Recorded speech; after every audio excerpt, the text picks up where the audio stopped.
Valley fever kills 150 people every year. Another 1,000 people every year take drugs for life. It's a terrible disease. It's an unmet medical need. This is with the best available drugs. We have a new drug, it's a new class of drugs, which we believe will benefit those people, and we're very hopeful that it will actually cure them. In mouse models, it actually completely cures the disease. We are at an interesting cusp. We have we're in phase 2, we're entering phase 2 trials. This is an asset that was inherited from a company that went out of business. Those assets were transferred to the university. We're commercializing that. We have raised $5.7 million for the company. The university has raised another $5 million to go into further funding of this. We have 2 funded clinical trials ready at the NIH, plus the NIH is making trial material for those 2 trials. We would like to accelerate that by raising additional money and going to a key trial, which is not yet funded, but we know how to do this. John Galgiani is a professor here at the College of Medicine. He founded the Valley Fever Center for Excellence in about 1995. He's been studying this disease for over 30 years. I'm a chemist. My early work, I was the first in the world to make a drug called iotrolan, used for contrast media.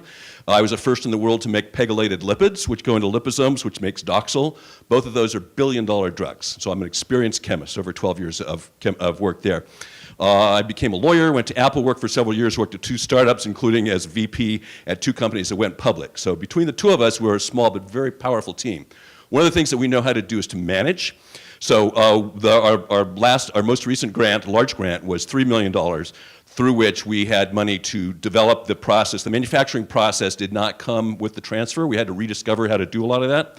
I ran that as a chemist. I brought the operation up at 2 facilities faster than commercial people are willing to do it for me now. So when I talk to commercial people who can make the drug in the known manner, they say they need 10 months. I did it in 5 at 2 locations. So we know what we're doing. We know how to do it. Nobody has run clinical trials more effectively than John. We have more people on our team. Larry Hecker's our lawyer. Harry George was the founder of the LLC from which this company evolved. Ray Woosley at Critical Path is a good friend. Kevin McCarthy in Kern County, who's a House Majority Leader, is a friend. You can see him there in a picture with me and my father's in the wheelchair. So we have friends in high places, as it were. And this is incredibly valuable. We're ready to go forward with this with $7 million will get us to that trial.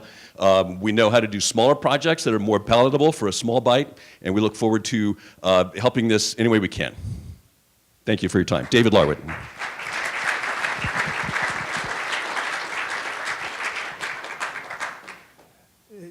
I just want to make sure I heard you correctly. You need a $7 million to get to the phase 2 trial, or you completed the phase 2 and that's to get to phase 3?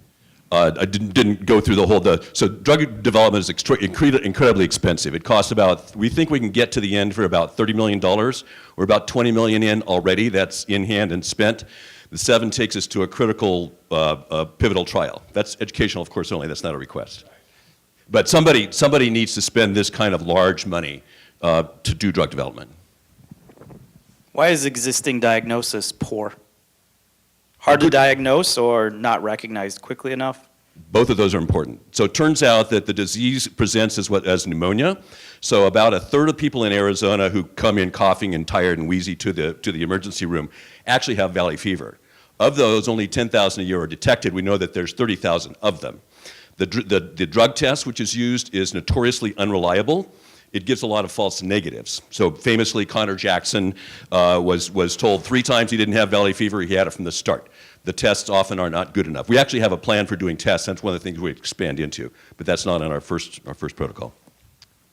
So, can you talk a little bit about what, once you get through phase 3, how big the market is, and then I guess in combination with that, what's your exit strategy?